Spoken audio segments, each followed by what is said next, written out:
Boa noite a todos, sejam todos muito bem-vindos. Hoje, com muita alegria, a gente está recebendo aqui na região o palestrante Delane Lavarini. Ele fará palestra hoje para a gente aqui sobre a sociedade e o perdão. Amanhã, às 20 horas, lá nos Irmãos Alexandre, com o tema A Lei do Amor. E no domingo, na parte da manhã, às 10 horas da manhã, em Santa Rita do Sapucaí, no SEAC, com o tema Quem Tem Medo da Morte. Lavarini vem da cidade de Sete Lagoas, hoje presidente do Centro Espírita lá, e com muita alegria a gente está recebendo ele e sua esposa aqui na casa. Lavarini trouxe para a gente 2 CDs de poesias e reflexões.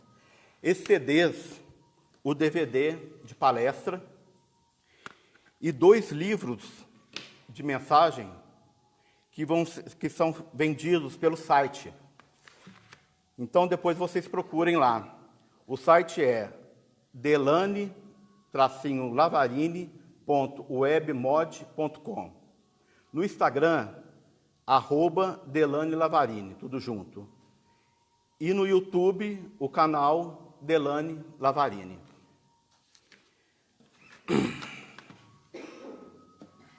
Vamos fechando os nossos olhos, agradecendo a Deus, nosso Pai, a Jesus, nosso mestre e guia, a oportunidade de estarmos aqui, alimentando o nosso espírito de muito conhecimento e que possamos colocar em prática em nossa vida. Que assim seja. Delane.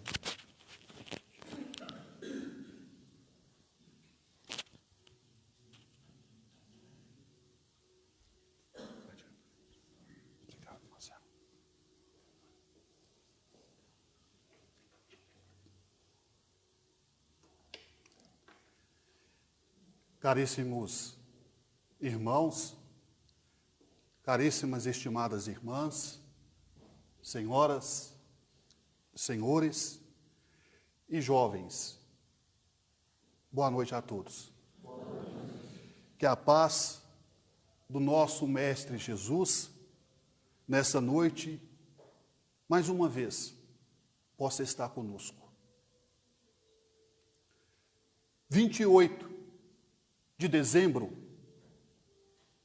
de 1992, o Brasil parava em frente à televisão, em horário nobre, às 20h30, para acompanhar o impeachment que estava sendo transmitido ao vivo, direto de Brasília, do Congresso Nacional, do presidente Fernando Collor. Entretanto, estimados irmãos e caríssimas irmãs, era uma sessão do Congresso Nacional que iria avançar horas adentro naquela noite de 28 de dezembro de 1992. E, não obstante, a transmissão foi interrompida, onde o repórter, ao vivo, trazia uma notícia extraordinária, dizendo que a filha da escritora, da novelista Glória Pérez, havia desaparecido. 24 horas de busca e nenhuma notícia do paradeiro da filha da escritora Glória Pérez. O repórter da Rede Globo encerra a transmissão, dizendo que a qualquer momento poderia voltar com novas notícias. A Globo volta a transmitir, ao vivo, direto de Brasília, o impeachment do presidente Fernando Collor. Passaram-se 2 horas.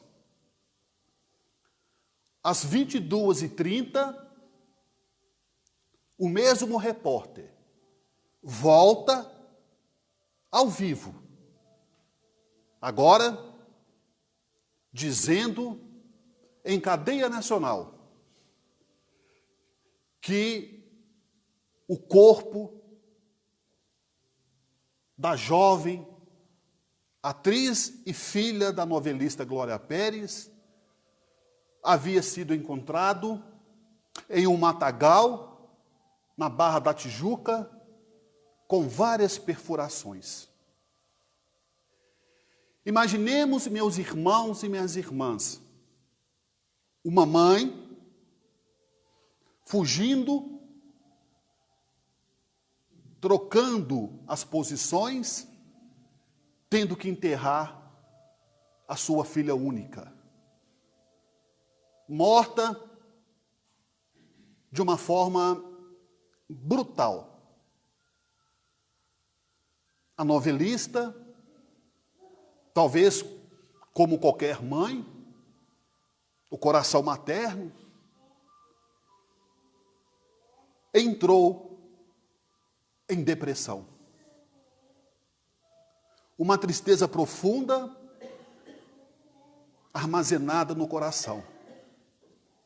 Ao mesmo tempo, da dor, da saudade, um sentimento de justiça, de mágoa profunda, de vingança, do qual a mesma tomou ciência logo depois que o assassino de sua filha era o próprio colega de trabalho, o ator Guilherme de Pádua.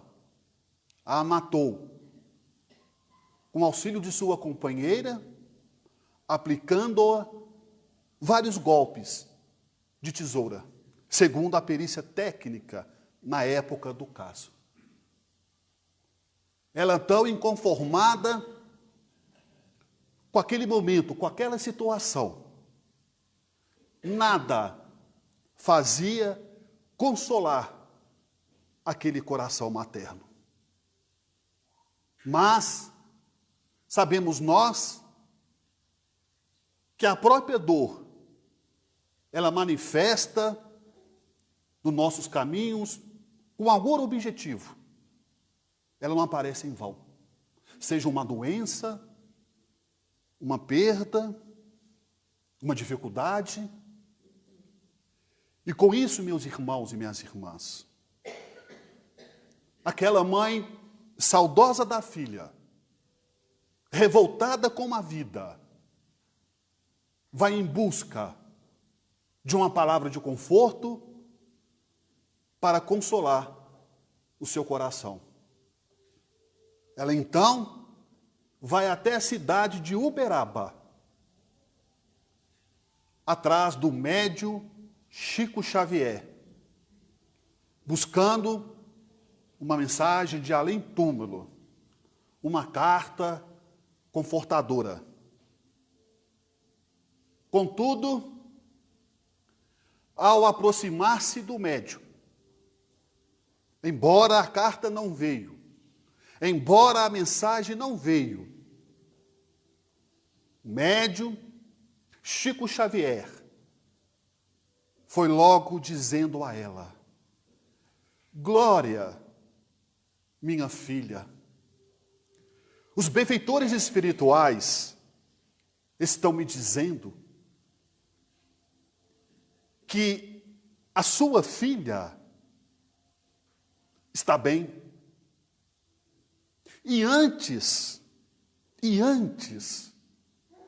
que ela recebesse o primeiro golpe de tesoura, o seu espírito já tinha sido retirado do corpo.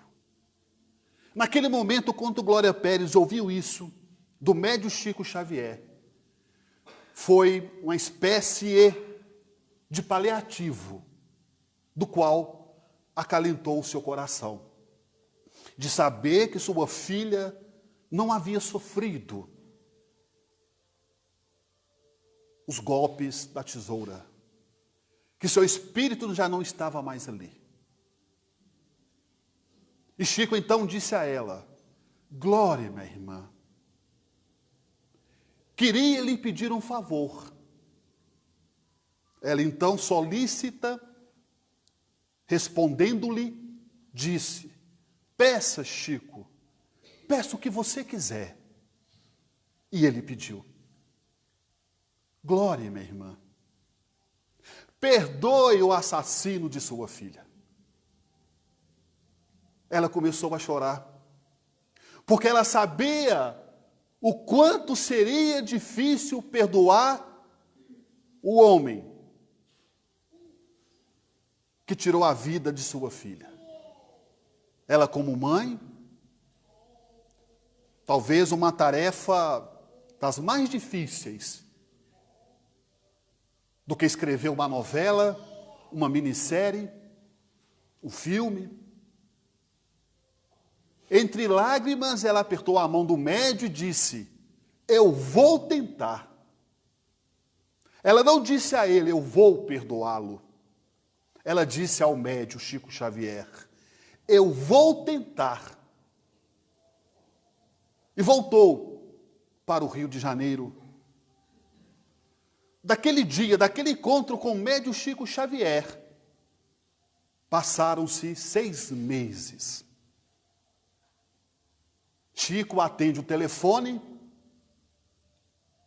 era Glória Pérez, em prantos no telefone: Chico, eu não estou conseguindo perdoar o assassino de minha filha.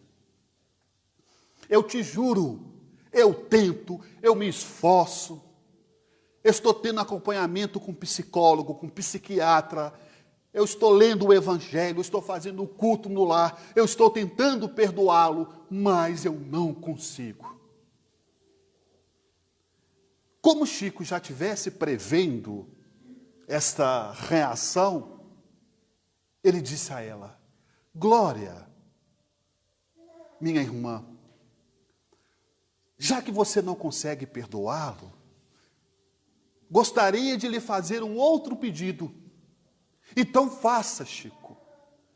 Peça o que você quiser. E ele pediu: Glória, você é uma pessoa pública, influente na sociedade carioca. Peça o advogado seu da execução penal que atravesse uma petição solicitando o juiz do caso que transfere o Guilherme de Pádua de presídio. E ela perguntou: por que pedir a transferência dele? Porque, Glória, se ele ficar onde ele está, os outros presos irão linchá-lo. E se isso acontecer, imagine o coração da mãe dele. E ela enxugou as lágrimas ao telefone e disse: Chico, isso eu consigo, e isso eu vou fazer. E fez. O advogado juntou nos autos do processo penal a petição demandando o judiciário ao juiz do caso que transferisse o assassino de sua filha de presídio, e ele foi transferido, poupando não só mais uma morte brutal, menos um coração em lágrimas. O Evangelho, meus irmãos e minhas irmãs, que nós trazemos nessa noite, capítulo 10, no item 14, codificado por Allan Kardec na França, em março de 1864, onde encontramos os 4 evangelistas, Lucas, João, Marcos e Mateus, e nesse capítulo 10, no item 14, perdão das ofensas, onde o apóstolo Pedro pergunta a Jesus: mestre, quantas vezes perdoarei o meu próximo? Jesus, respondendo-lhe, disse: eu não digo 7 vezes, mas 70 vezes 7. Mas nós que somos espíritas, simpatizantes, o que é perdoar? A princípio nos causa uma ideia difícil que perdoar seria esquecer. Mas como eu posso esquecer, hipoteticamente falando, de um irmão menos infeliz, que tira a vida de um filho meu, de uma companheira? Obviamente, toda vez que eu olhar para ele, eu vou lembrar do ocorrido, do fato. Como eu posso esquecer? Aquilo que me traz sofrimento. Aquilo que eu lembro e que me traz o passado remoto de amargura. Na verdade, meus irmãos e minhas irmãs, perdoar é tirarmos a importância dos fatos. Perdoar é tirarmos a importância dos fatos. Porém, a lembrança se torna vaga. A lembrança se torna sem importância e muitas das vezes se torna hilária. Quando nós tiramos a importância dos fatos, estamos perdoando. Esquecer, nós não vamos esquecer, salvo exceto aqueles irmãos que são diagnosticados com patologia de distúrbio de natureza neurótica. Além do mais, nós não vamos esquecer. É como, por exemplo, num almoço em família, aos domingos, é muito comum no interior os filhos almoçarem nos finais de semana na casa dos pais, levam os netos, a nora, o genro, naquele almoço fraterno, em família, e começam ali a recordar o passado, a infância, que é mais ou menos assim. Você lembra, fulano, quando a gente era pequeno? Ah, lembro. E o pai entra na conversa, a mãe conversa também, e o pai diz: nossa, mas você era muito levado. Você lembra, meu filho, daquela surra que eu te dei? O filho: ah, sim, pai, qual aquela? Aquela que eu pulei o muro do vizinho, que eu joguei bola e quebrei o vidro do vizinho. E o pai: essa surra mesmo que eu te pus de castigo. Ah, sim, eu lembro, mas eu também era muito levado, meu pai. Quer dizer, o filho não esqueceu a surra que o pai lhe deu, mas ele não dá mais importância, porque ele perdoou. Ele perdoou, aí a imagem se torna hilária, se torna sem importância para ele. Ele não esqueceu da surra que levou no pai. E hoje ele ama o pai, ele respeita. E quanto nós, meus irmãos e minhas irmãs, entendermos que hoje foi o nosso irmão que errou, amanhã pode ser nós.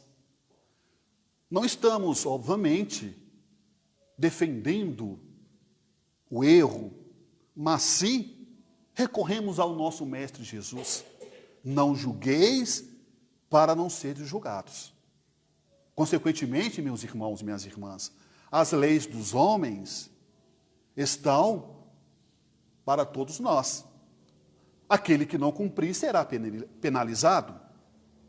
A lei de Deus, que segundo Allan Kardec, com os amigos benfeitores espirituais, está escrita na consciência de cada um de nós.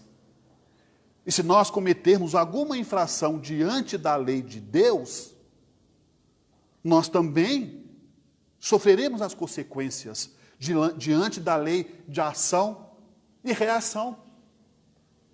Nós somos hoje nós somos resultado daquilo que nós estávamos fazendo ontem. E amanhã? Amanhã seremos o resultado consolidado das nossas ações, daquilo que estivermos fazendo hoje. Ah, mas o mundo é violento, porque nós somos violentos. O mundo é cruel, nós somos cruéis. Por que as notícias de caráter negativo levantam o Ibope? Porque as notícias de ordem positiva aparentemente são notícias acanhadas.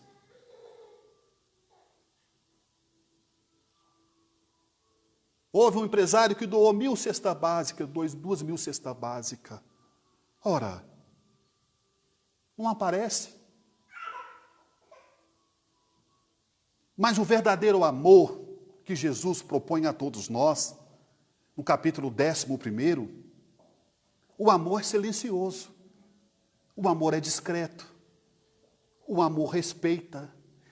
E quando nós começamos o exercício do perdão, nas pequenas coisas, para quando vier as grandes, já estamos mais maduros em relação à própria vida. E uma das melhores formas para exercermos o perdão começa dentro de casa. Vocês, ou a maioria de vocês, já devem ter visto. A caridade começa dentro de casa. O perdão, obviamente, começa dentro de casa. A tolerância para com o filho. A compreensão com a companheira. A indulgência para as faltas alheias do companheiro, do pai, da mãe, de um parente mais distante, mais perto. Deus nos dá a oportunidade a todo momento. Quem não perdoa, quem guarda mágoa, embora, meus irmãos e minhas irmãs, não estamos julgando ninguém, mas diz André Luiz, quem guarda mágoa carrega lixo mental. Claro que não é fácil vivenciarmos o papel que a nossa irmã Glória Pérez vivenciou. Tem um ditado que vocês devem conhecer, antigo, que diz assim: pimenta na vista dos outros é refresco, não é? Pimenta nas vistas dos outros é refresco. E quanto é com a gente? O que acontece, meus irmãos e minhas irmãs, isso depende, obviamente, da posição, não social, mas da posição espiritual que cada um de nós temos. Às vezes, por coisas grandes, nós superamos. Às vezes, por coisas pequenas, a gente, como diz na gíria, sai do salto, roda a baiana, chuta o balde. Às vezes, o que é grande para mim pode ser pequeno para o outro. Às vezes, o que é pequeno para o outro pode ser grande para mim. Por que será Jesus disse assim: eu não te curei, quem te curou foi tua fé? Jesus disse: eu não te curei, quem te curou foi tua fé. E ele disse mais: eu fiz, e tu podes fazer muito mais. Eu fiz, e tu podes fazer muito mais. O interessante, queridos irmãos, estimadas irmãs, quando nós falamos do perdão, todos nós, de uma certa forma ou de outra, já tivemos experiência nessa área. Ou já fomos ofendidos, lesados, ou já ofendemos, ou já lesamos, seja de forma intencional ou não. Porque muitas das vezes, nós tentamos acertar e erramos. Às vezes a nossa intenção é das melhores.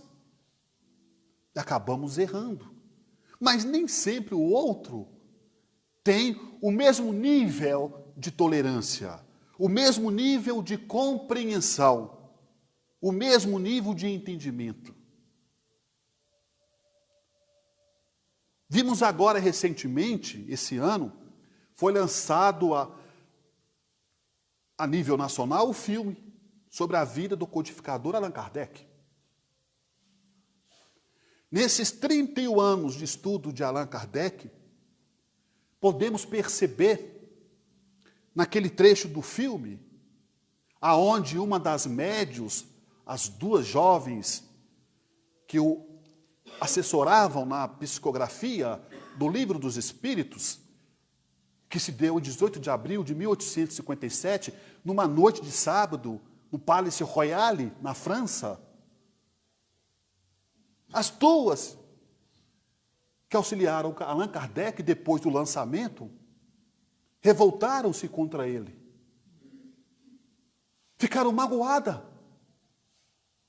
Ficaram revoltadas, indignadas, porque Kardec não colocou o nome das duas no livro. Segundo elas, só teve o nome do codificador Allan Kardec, sequer Allan Kardec cita no prefácio, ou na capa, ou no meio do livro, enfim, o nome das duas jovens. Mas a intenção de Kardec não foi de vaidade, de se projetar com exclusividade, muito pelo contrário. As duas jovens, embora o filme não mostrou esse momento, porque são vários fatos, e o tempo é curto, e o custo é alto, elas foram nos jornais guerrear contra o codificador, o acusando, e ele respondeu, dizendo aquelas duas jovens que a sua intenção era simplesmente de poupá-las, porque as duas eram de menores. E o cerco pelo governo de Napoleão III estava fechando cada vez mais. Kardec foi perseguido. Mesmo depois de morto, a sua esposa Gabi foi várias vezes intimada em casa pelo oficial de justiça para ir depor, para explicar sobre o patrimônio dos livros, sobre os recursos financeiros. Não foi nenhuma, nem duas, nem três vezes que a esposa dele foi depor no Tribunal de Justiça em Paris, no regime de Napoleão III.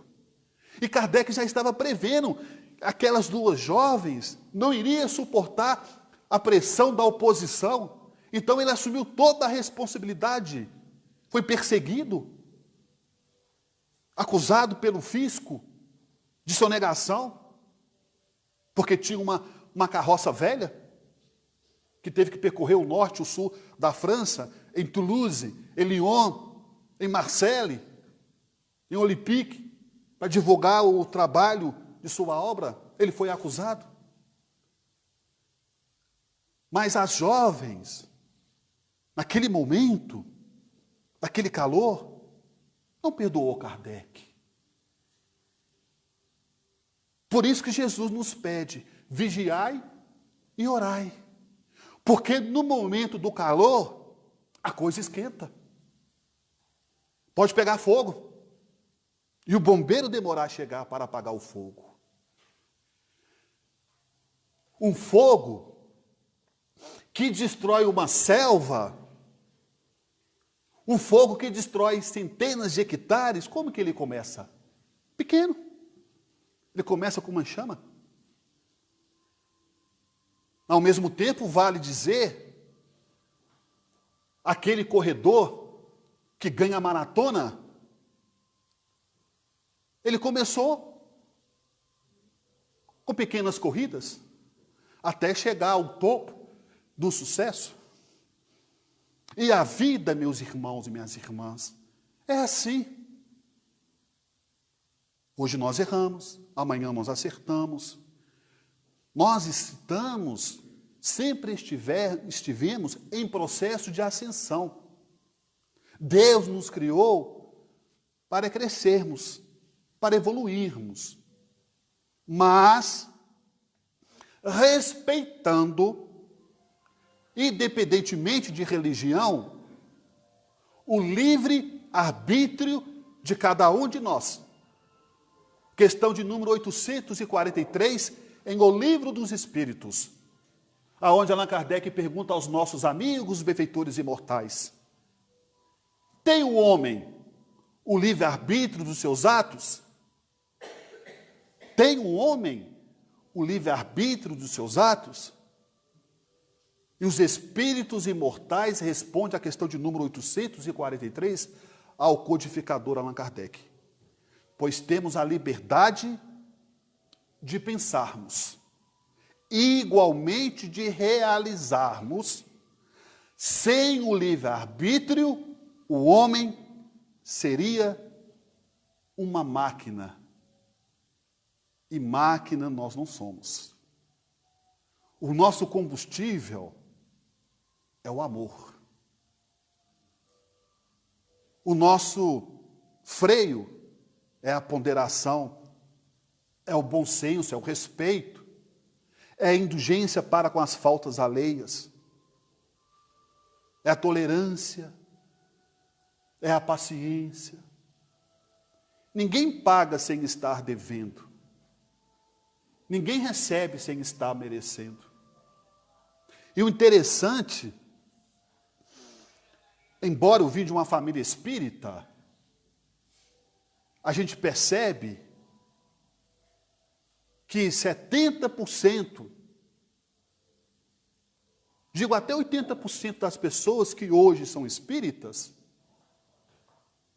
vieram de outras religiões. A maioria vieram do catolicismo. Deus está em toda parte. E com isso, meus irmãos e minhas irmãs, nesses 31 anos que nós estamos levando a palavra do Evangelho de Jesus, a gente percebeu, embora isso tenha mudado um pouco, que as pessoas, digamos assim, de um modo geral, imputam a nós uma responsabilidade enorme. Que é mais ou menos assim: ah, mas você é espírita. Menina, você vai fazer isso? Não faz, não.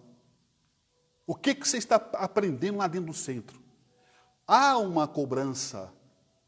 De um certo ponto, isso é bom, isso é importante, mas a cobrança maior, a luta maior, é dentro da gente, é com a nossa própria consciência. A pessoa às vezes chega e fala: eu estou precisando aí de uma cesta básica. Se eu fosse você, eu procurava lá o Marcelo. Por que você fala com tanta... Tenho certeza que ele vai te ajudar. Porque ele é espírita. Olha a responsabilidade que está sendo imputada em cima dele, que está na coordenação, na presidência, ou na direção, enfim. Vejam só como é que as pessoas inconscientemente declinam uma responsabilidade que é de cada um. Eu recordo, meus irmãos e minhas irmãs, com extrema precisão. E além do mais, muitas das vezes, as pessoas, quando adentram a doutrina, quando começam a conhecer o espiritismo, a casa espírita, é comum, porque a pessoa está ali naquele sofrimento, naquele desespero, naquela angústia, naquela depressão, ela acaba se apoiando nos nossos ombros. Isso é comum que aconteça, né? Adquire uma certa confiança. Ah, não, eu vou no centro lá, porque lá eu converso com o dirigente, ele me escuta, ele tem paciência comigo, né? há uma certa... Lá eu encontro carinho nas pessoas, não é? Apesar de a pessoa estar tão sofrida, tão carente, que ela se sente tão acolhida na casa espírita, que ela pega uma confiança de tal forma que nós, às vezes, nem imaginamos. Eu me recordo, com extrema precisão, nos anos 90, eu estava indo para o trabalho, condução coletiva, e nesse dia, creio que vocês já devem ter passado por isso, é aqueles dias que a gente acorda atrasado. É desagradável. Parece que está faltando sempre alguma coisa, né? E eu acordei atrasado para ir ao trabalho. E eu tinha uma reunião importante. A reunião ia começar às 8h30. Eu acordei às 8h15. Me deu um desespero. Não deu tempo nem de tomar um café, fazer um lanche. Olha que coisa horrível. Enfim, peguei a condução coletiva e depois desci da condução coletiva, e comecei a andar em passos firmes. Olha como é que nós somos egoístas. Imaginem só o que eu pensava no meio do caminho. Só uma única coisa, de não encontrar nenhum conhecido. Que maravilha de pensamento, né? Que espírita que é esse? Que cristão que é esse? Aí eu falei, meu Deus, não posso encontrar ninguém. Porque se eu encontrar, aí que eu não vou chegar no trabalho mesmo. Como diz a minha esposa, tem uma padaria, um comércio perto da nossa casa, 5 minutos eu gasto meia hora, porque eu converso com todo mundo no meio da rua. É bom conversar, fazer amizade. E eu andando depressa. De repente, quando eu viro a esquina, eu deparo com uma senhora. Ela frequenta o centro e ela me viu. Eu pensei, meu Deus do céu. Quanto mais eu rezo, mais problema aparece. Olha só como é que nós somos imperfeitos. Por que eu pensei dessa forma? Ela é uma senhora carinhosa, mas ela adora conversar. E não é pouco. E não é pouco. Quando eu virei a esquina, eu olhei e falei assim, meu Deus, tenha piedade de mim. Tomara que seja rápido. Ela abriu os braços e falou assim, Delane, foi Deus que te mandou. Eu falei, oh meu Deus. Eu pensei, será que ela não está confundindo? Será que não foi uma outra pessoa que me mandou aqui não? Porque, meu Deus, que covardia. Isso eu pensando, claro, eu, obviamente não ia falar isso com ela. E ela me disse, Delane, meu filho, foi Deus que te mandou. Me pegou na minha mão e abraçou, não queria largar mais não. Eu estou precisando conversar com você urgente. E eu pensando, meu Deus, vou perder o emprego. Eu tenho reunião 8h30, já são 9. Enfim, meu Deus do céu. E eu não querendo demonstrar para ela impaciência. Graças a Deus, na época eu tinha 20 e tantos anos de doutrina espírita, eu aprendi alguma coisa, né? Me controlar. Mas por dentro eu estava morrendo. Não é? E ela não sabia no meu estado de ansiedade, de preocupação, de chegar tempestivamente ao trabalho. E ela me disse, Delane, meu filho, foi Deus que te mandou aqui. E eu tentando me controlar, disse a ela, mas irmão, o que foi? O que está acontecendo? Doido para ela falar, para mim continuar a minha caminhada, né? Ela falou, Delane, meu filho, você não imagina. Eu, é mesmo, irmão, o que foi? Eu doido para ela falar logo e eu puder auxiliar e depois seguir meu caminho. E ela continuava, você não vai acreditar. E não saía disso. E eu pensando, desembucha logo. Não é?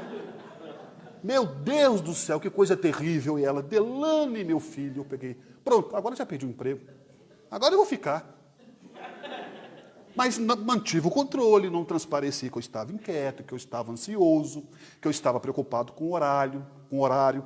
E ela me disse, Delane, meu filho, me faz um favor. Eu pensei, eu faço o que você quiser, desde que você deixa eu passar. Ela foi e me disse, Delane, meu filho, reza para mim. Eu falei, claro, minha irmã, reza, mas o que está acontecendo? Ela foi e falou, olha, hoje à noite eu vou ter uma conversa com o meu marido. Eu vou precisar das suas orações pelo seguinte, olha como é que as pessoas colocam a responsabilidade na gente. Reza para mim, porque dependendo da conversa que eu tiver com ele, eu vou se separar dele. Eu pensei, meu Deus do céu. E eu estou no meio desse rolo aqui. Sem saber. Olha só, a gente que é espírita, né? Uma vez um colega meu falou assim, não, espírita não tem problema nenhum, né? Fica rindo, fazendo palestra, tudo bem. A gente atrai muita coisa ruim também. Não o caso dela, não a pessoa dela, mas em si, são circunstâncias da vida. E contudo, meus irmãos e minhas irmãs, ela me disse, olha, reza para mim, Delane. Eu confio muito na espiritualidade, em Deus. Confio em você como cristão, como pessoa. Eu pensei, meu Deus, olha o tamanho da responsabilidade que as pessoas jogam para cima da gente. E o que eu fiz como bom cristão? Eu falei, não, meu irmão, pode confiar em mim. Eu vou rezar para você. Graças a Deus, naquele final, esqueci em alguns minutos do meu trabalho. Envolvi naquele pedido. Naquele momento, eu fiquei envolvido naquele pedido. Porque se uma pessoa chega a pedir, é porque está precisando. E pedir nem sempre é uma tarefa fácil. Não é? Não é nem questão de orgulho, mas sim uma questão que nem todo mundo tem essa presteza, né? Essa leveza, esse desprendimento de demandar ao outro algum pedido. Nós ali nos despedimos, nos abraçamos e fui para o trabalho. Quando eu cheguei no trabalho, como de costume, eu esqueci o mundo lá fora. Envolvi no trabalho, porque é o meu trabalho. Como qualquer trabalho, tem que fazer bem feito, fazer com amor, fazer com boa vontade. E trabalhei de 9h30 até 6 da tarde. Saí do trabalho, peguei a condução coletiva e voltei para casa. Mas eu estava tão cansado naquele dia. Tão cansado. Cheguei em casa, minha esposa preparou uma boa comida, tomei um banho, fiz um lanche, sentei em frente a um televisor, rapidamente fui dominado pela sonolência, pelo sono, que é comum.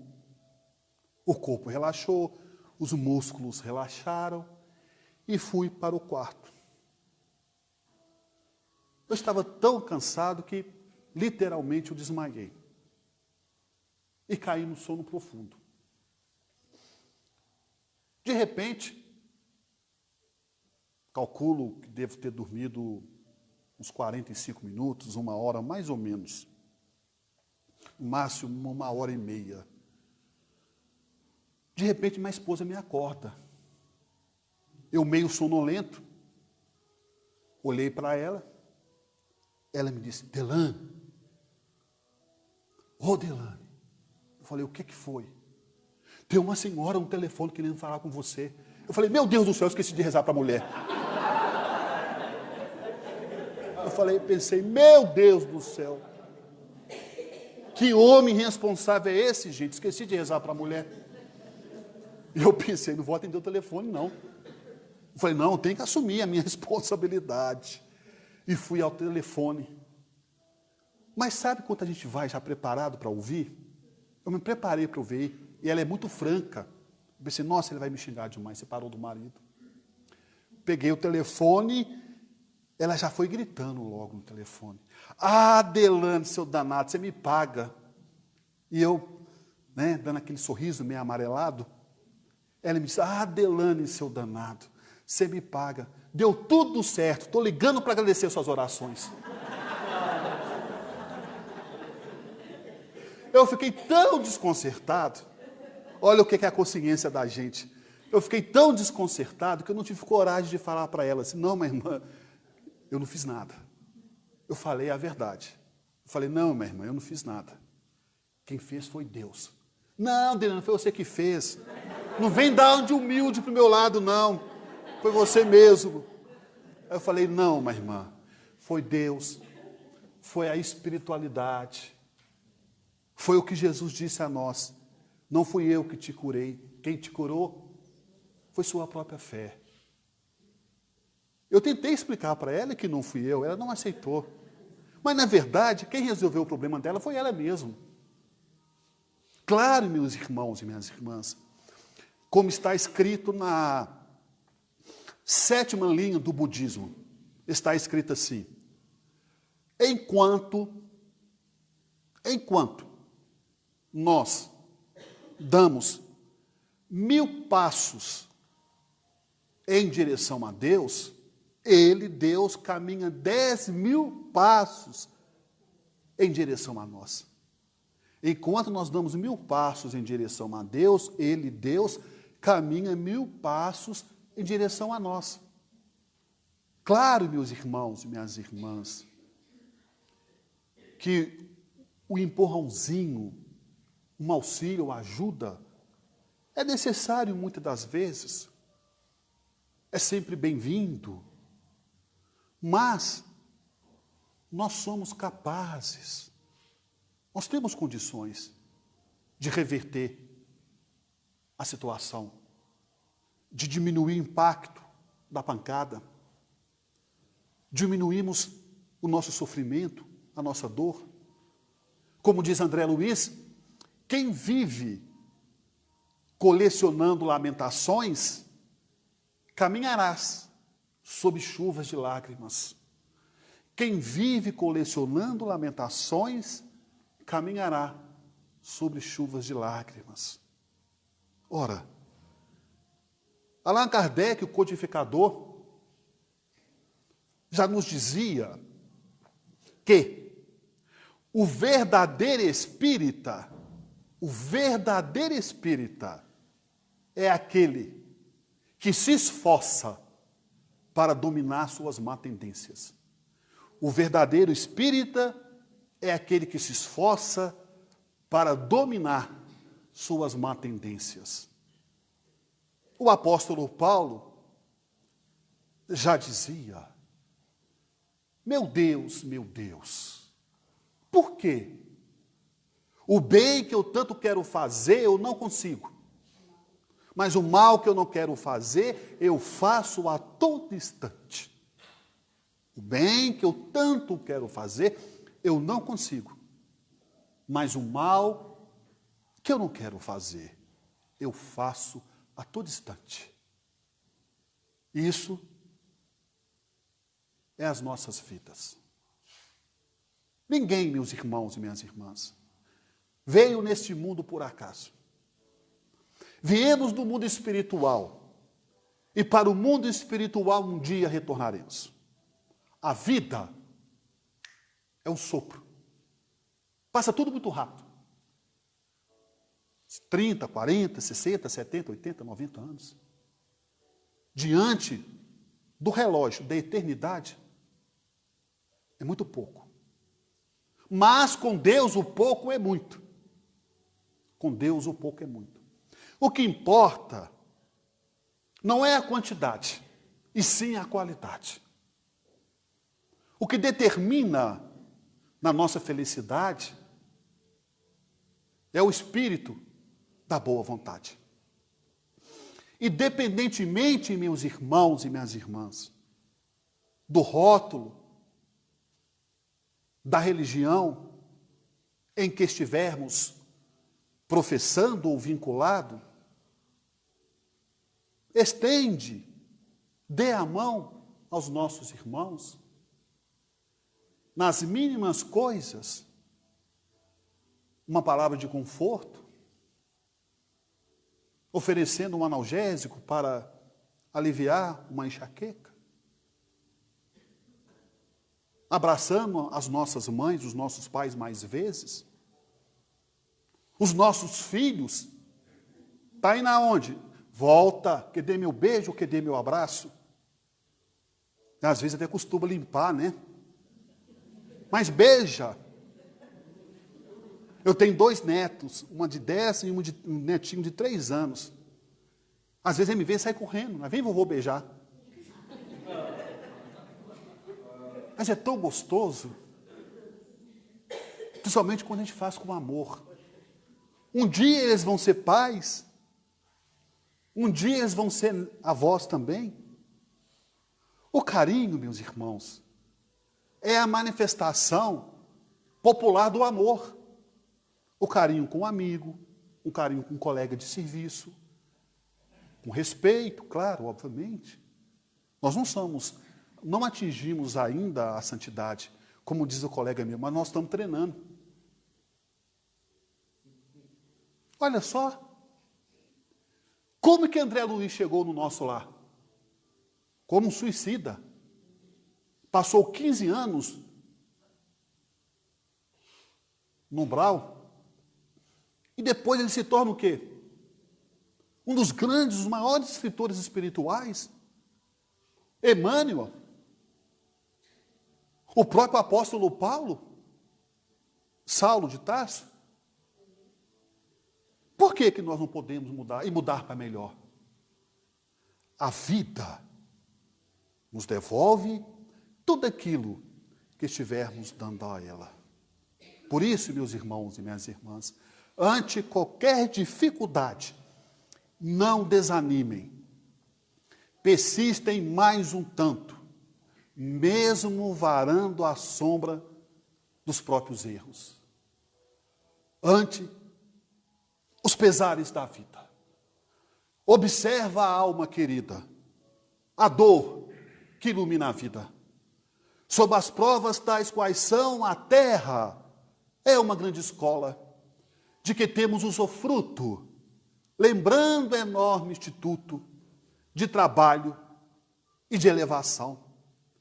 Nascemos e renascemos atendendo às leis concisas, conforme as lições precisas que temos nos para dar, no serviço que nos cabe, naquele com quem vivemos, jaz em ponto supremo do nosso próprio lugar. Nas tarefas em que estejas, cumpre o dever que assiste. Se a vida parece triste, não te queixes de ninguém. Cada pessoa na terra intimamente é chamada a servir, de estrada a estrada para a vitória do bem. O homem robusto e moço, que administra a riqueza, traz por suas vezes rude e acesa a fogueira da aflição. A mulher que exibe ao colo joias em forma de luzes, às vezes tem muitas cruzes por dentro do coração. Nunca censures, trabalhe, crê. Auxilias e não temas, cada qual guarda problemas. Em forma de sombra e de dor, quem mais serve e mais perdoa é aquele que se renova, vencendo de prova em prova na grande escola do amor. Que assim seja, Senhor.